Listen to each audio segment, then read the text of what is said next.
Bismillahirrahmanirrahim. Jadi di sini disebutkan ayah sabun.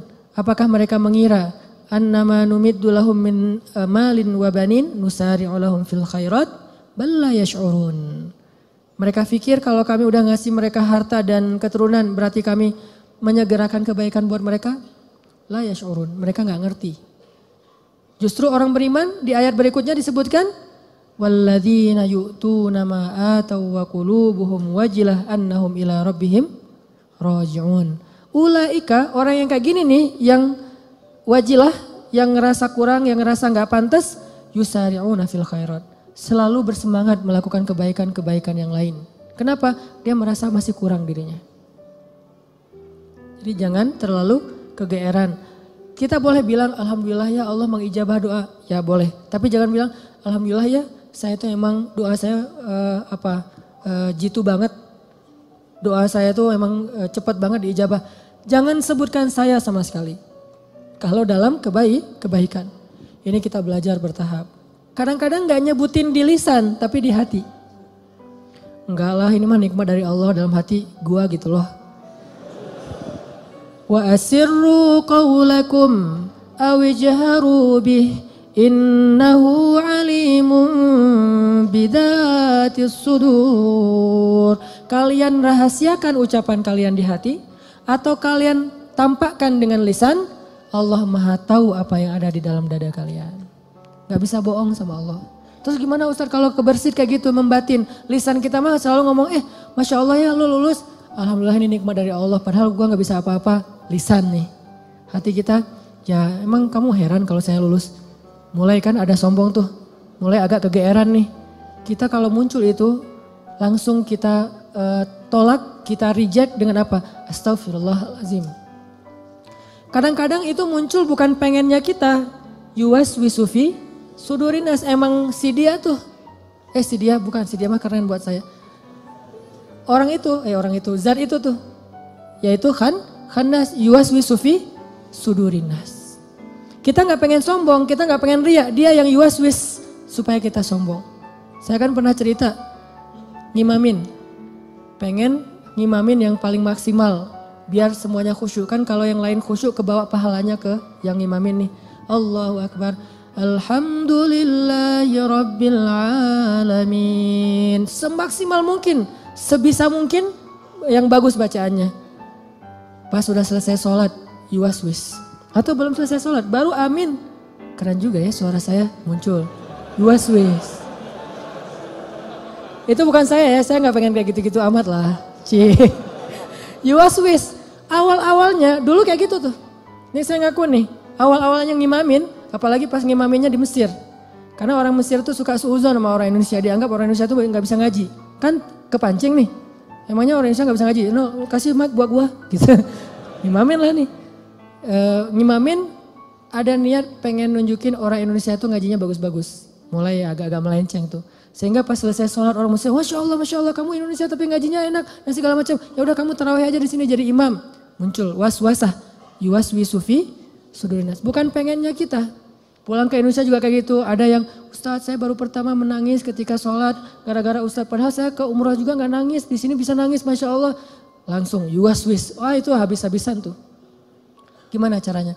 Gara-gara itu terus saya gak jadi berusaha semaksimal mungkin. Ya udah deh gue biasa-biasa aja daripada sombong.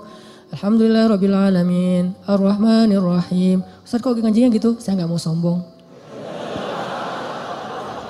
Was-wasah juga ya, yuwas-wis. Wah lu ikhlas banget ya orangnya, ikhlas. Ikhlas yang butuh istighfar. Sama dengan istighfar, yahtaju ilal istighfar. Istighfar butuh istighfar. Kenapa? Ya ini main hati nih, berat nih. Terus gimana caranya? Gak apa-apa, lanjutin aja. Awalnya emang ria, sombong, dikit-dikit. Bertahap, lama-lama dia akan berkurang. Dengan kita reject. Enggak. Mau enggak sih, kita tuh enggak setuju sama dia. Lama-lama dia gak akan ngaruh lagi di hati kita. Sesekali doang ngaruh dia lebih gampang nolaknya. Tapi kalau kita menghindar terus susah. Sedekah gitu. Dilihat orang, wah 100.000 Yang di sebelah cuman 1.500 koin, kita 100.000. Awalnya sih emang beda sih rasanya. Karena pertama 100.000. Awalnya nih, besok lama-lama biasa aja. Lama-lama nggak ngaruh sama sekali. Udah di hati kita tuh udah kebal. Kan ini kematangan jiwa kita dalam bermasalah ya. Orang kalau lagi puber pasti kayak gitu teman-teman. Ekspresif, heboh, lebay, itu orang puber. Baru pertama ke masjid, heboh gitu ya. Wah, gua baru ke masjid. Tapi kalau udah kebiasaan ke masjid, apaan sih yang mau dibanggain, biasa aja kali ke masjid gitu. Baru pertama tahajud, wah udah bangunin temannya tuh semuanya, bangun, nggak bangun. Saya aja udah 2 jam bangun dari tadi, udah 11 rakaat, pamer. Namanya juga lagi puber. Baru hafal 1-2 hadis, wah ini dhaif, semuanya dhaif, cuma dia doang yang sahih gitu. Lagi belajar. Kalau udah biasa hafal hadis, biasa aja, atau emang nggak hafal gitu. Kayak saya misalnya, karena nggak hafal hadis ya udah nggak usah komen-komen deh, biasa-biasa aja. Toh bisa jadi saya komen dhaif ternyata sahih. Daripada saya mendhaifkan yang sahih, mending saya diam. Nah ini artinya jangan menghindar, tapi di-reject. Begitu kita kegeeran di dalam hati, enggak. Ini hadza min fadli rabbi. Ini anugerah dari Allah. Ini Allah Maha Baik. Ini semuanya karena kebaikan Allah gitu. Lama-lama setan akan cari jalan lain, enggak akan yuwas-wis lagi. Dia akan menghindar. Sampai kita menjadi orang yang kalau kata guru saya mukhlasin. Apa arti mukhlasin? Kalau mukhlisin orang yang ikhlas. Kalau mukhlasin orang yang udah enggak ada bedanya di mata dia emas dengan batu. Udah sama tuh. Ketika ditaruh emas, dia senyum, dikasih batu juga dia senyum. Gak ada bedanya antara batu dengan emas, mukhlas.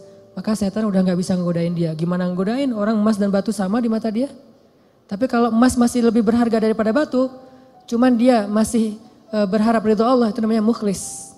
Kalau emas lebih berharga daripada batu dan dia tidak lagi berharap ridho Allah, itu udah gak mukhlis. Ada orang yang riya, ada mukhlis, ada mukhlas. Di mata Nabi Muhammad SAW, emas dan batu itu udah sama. Makanya setan udah gak mau ngoda-ngodain Nabi Muhammad. Kecuali ada setan yang masih anak baru gitu, ngodain Nabi Muhammad. Kalau setan yang udah senior ya, udah tahu oh itu Muhammad gak usah digodain deh, habis-habisin waktu loh. Mending godain yang lain-lain aja yang sahabat. Tapi kalau yang baru-baru kayak semangat gitu, gua mau godain orang nih. Pas ngeliat, ini ada lagi sholat digodain, Nabi Muhammad digodain. Kan sia-sia ya. Jadi kayak buang-buang waktu gitu. Dia godain Nabi Muhammad, begitu Nabi selesai sholat dipegangin, digulung sama Nabi, digantung di tiang masjid. Teriak-teriak gitu. Pas pagi-pagi anak-anak Madinah, anak-anak kecil gitu, pergi sholat subuh ngelihat ada bola tuh mau diambil sama mereka, mau ditendang-tendang. Kata Nabi jangan. Udah ditendang-tendang, mereka dia udah kesakitan, dikeroyok sama anak kecil Madinah gitu. Bayangin jin di masa itu jadi bola. Terus ditendang-tendang sama anak Madinah, diambil sama Nabi, dilepas, terus dia lari. Baru dia sadar sekarang, saya ternyata salah godain, yang digoda adalah Rasulullah SAW. Kata teman-temannya, lo sih gak nanya-nanya ke senior. Ini teman-teman artinya memang gak bisa sekaligus. Kadang emang kita kegeeran juga, dan saya ngerasa kadang kegeeran.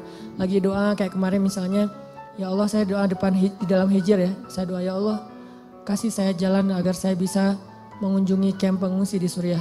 Saya pengen banget ke sana gitu, pengen ngelihat langsung, mudah-mudahan dari situ semangat untuk bersosial, ngelakuin kegiatan kemanusiaan itu lebih kenceng lagi.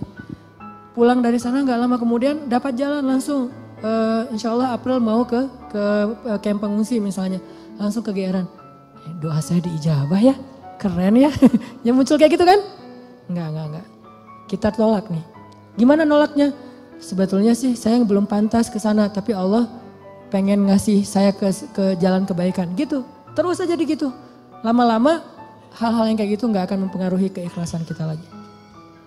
Terakhir teman-teman, balik lagi kepada awal, kalau kita ngelihat ada orang dapat musibah, kita berhusnuzon dengan cara mudah-mudahan musibah ini mengangkat derajat dia.